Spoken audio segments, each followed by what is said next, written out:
Every Saturday and Sunday during the Australian summer, in every kind of weather, fleets of 18-footers from the Sydney Flying Squadron and the New South Wales 18-footer Sailing League race on Sydney Harbour.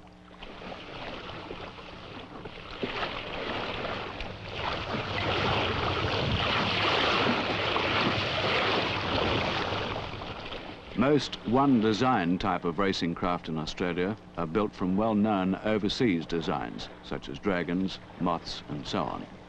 Even Dame Patty, Australia's challenger for the 1967 America's Cup races, though designed and built in Australia, conforms to an international rating.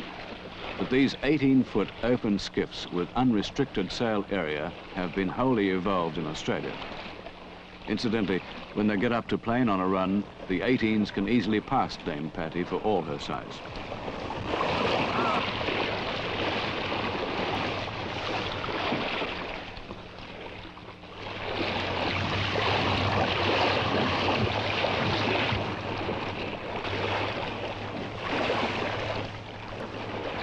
This fast, spectacular type of racing started in Sydney in the 1890s.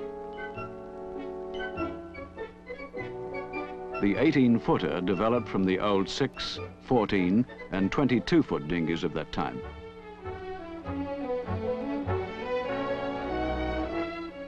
Captain Joshua Slocum, the first man to circumnavigate the globe single-handed, mentioned these craft in his famous book, Sailing Alone Around the World, when describing his arrival in Sydney in the summer of 1896 in his wonderful old boat, Spray. In Sydney, I saw all manner of craft. Everybody has a boat.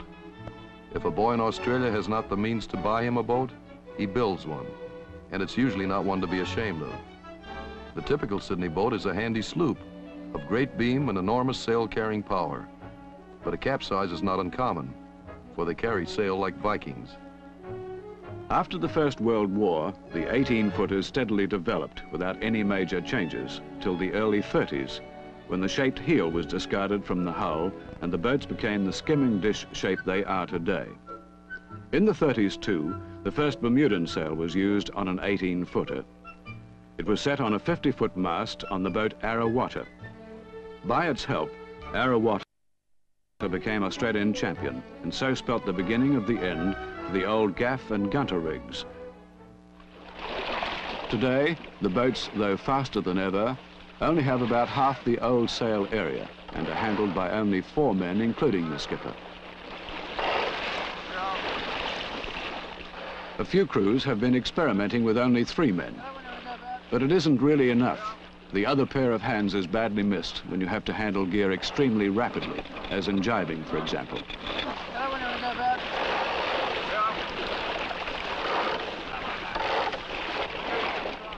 Simpler rigging and trapezes have made such small crews possible.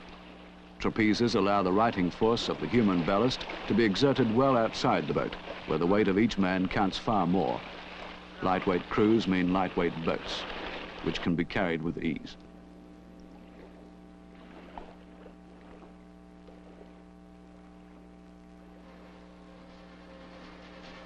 A few exceptionally gifted skippers actually design and build their own boats, starting with a half model.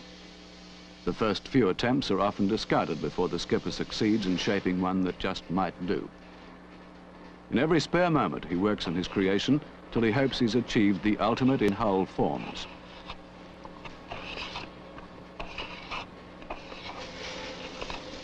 He dreams of a boat that will point well in light or heavy weather, one that will go to windward in half a gale and flex to the seas without cracking any timbers.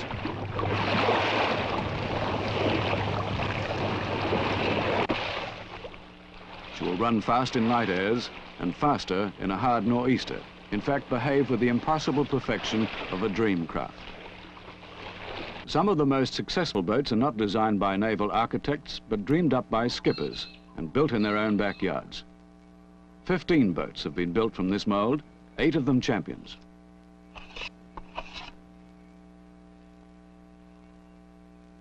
This skipper and master helmsman is building the 16th boat from his own mold. Before a boat is accepted for racing, she must be officially measured. No boat may measure more than 18 feet from stem to transom, or less than 17 feet 9 inches. The decking must not be more than 9 inches wide, the beam a minimum of 6 feet, the minimum depth amidships 20 inches. Her lines must all be fair curves and the sheer a continuous concave. Chines are not allowed. She must be an open boat.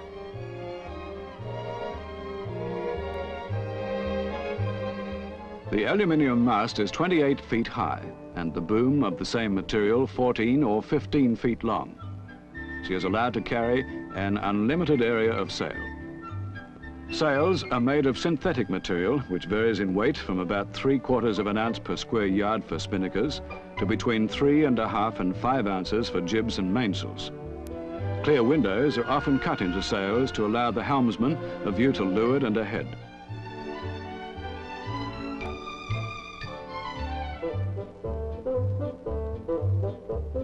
When an 18-footer is brought from the clubhouse or private boat shed before a race, she is always in a strip condition and must be completely re-rigged. It takes quite a while to do this and to get her into tune again.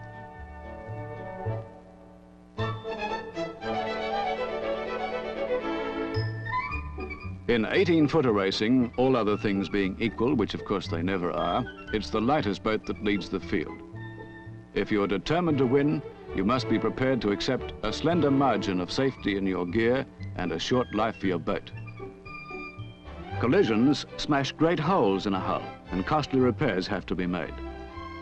Altogether, the upkeep of an 18-footer is pretty high, and as a result, symbols on the sails often represent Australian and international firms whose sponsorship helps skippers to pay for building and maintaining their boats.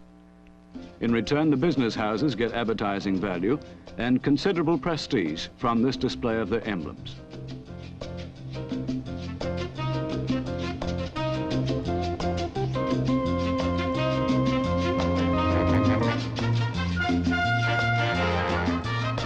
Because there is no restriction on the sail area of 18-footers, every skipper naturally carries as much sail as he dares.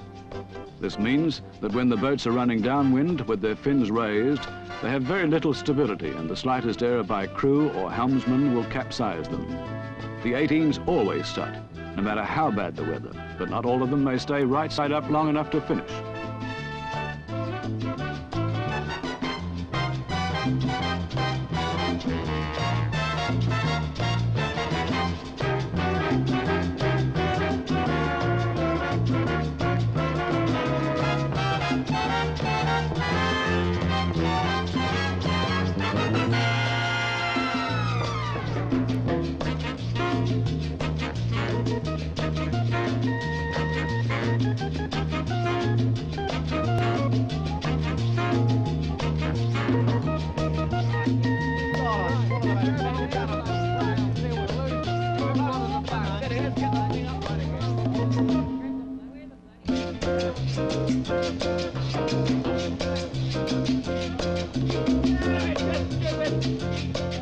When a sudden squall buffets the fleet, there are often scores of men in the water at the same time, and it may take an hour or so to get around to everyone in trouble.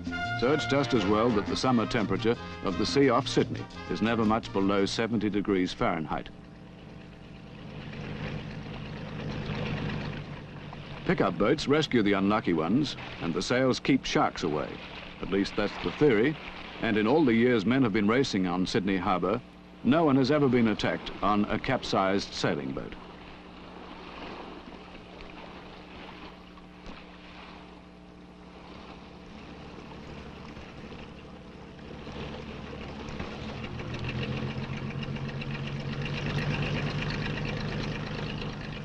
It's quite possible to right a capsized boat and bail her out, but of course it takes far too long to allow her the slightest hope of getting back into the race.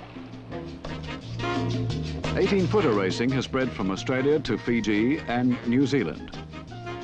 When Sydney plays host to the World Championship Series, boats may be shipped from Suva and Auckland to compete.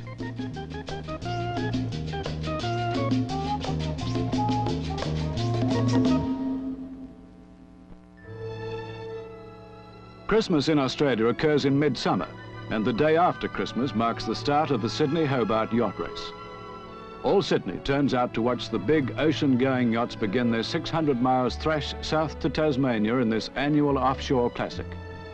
With the exception of this one day of the year, the 18-footers have by far the largest gallery of spectators on Sydney Harbour. Ferries carry their full complements of knowledgeable fans. Though betting on board is illegal and officially frowned on by the 18-footer clubs, it's almost impossible to prevent Australians from having a small gamble on their favourites. Nobody takes this very seriously, but the water police do make a token raid about once a season.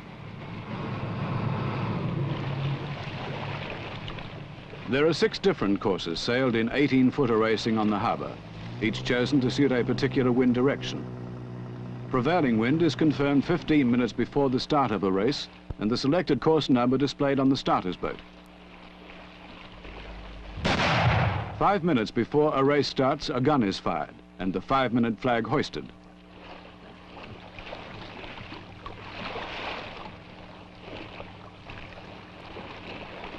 In handicap events, boats cross the line when their number is dropped. The starter encourages them over a loud hailer. Hiya, boys. Handicap race. Number 6 course. Championships are started from scratch by a gun. Outside, high water, 3:53 p.m.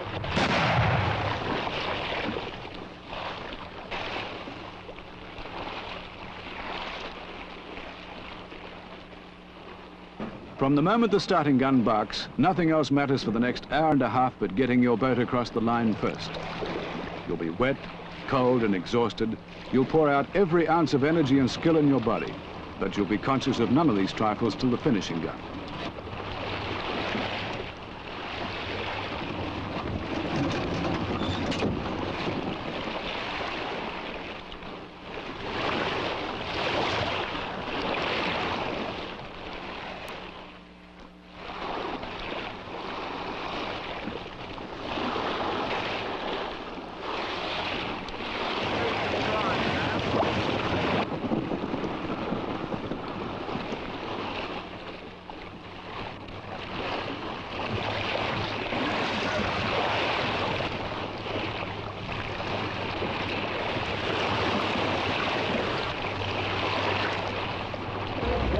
The guard is coming up. He should be around the mark any time now. Sail timber's coming up now on the George's Head shore. A little bit slow on the boat getting that spinnaker out.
The press is a keen supporter of 18-footer racing, and Sydney's 2 evening newspapers are rivals on the water as well as in the city.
The fleet has to jibe its spinners to round the mark off Shark Island.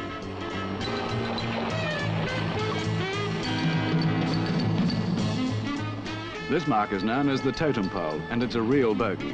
Most skippers heave a sigh of relief when they're around it safely. The heartfelt one will come from this boat. The rudder nearly came out of the water, and the next one around only just escaped the swim. Here, the forward hand has dropped the spinnaker pole overboard, and his crew are in danger of getting their heads knocked off. They're round, but not exactly in style.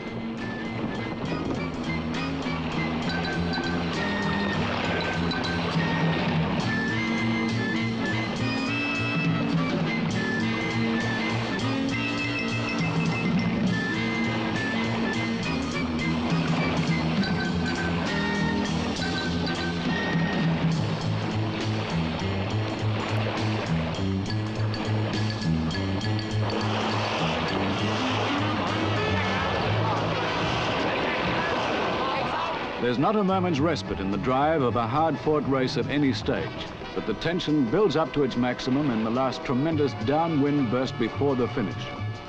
What is the compulsion that keeps men sailing in these superb little boats long after their hair has turned grey? Perhaps to understand it, you must have battled to keep an 18-footer on her feet in a spinnaker run before the thrust of a stiff nor'easter.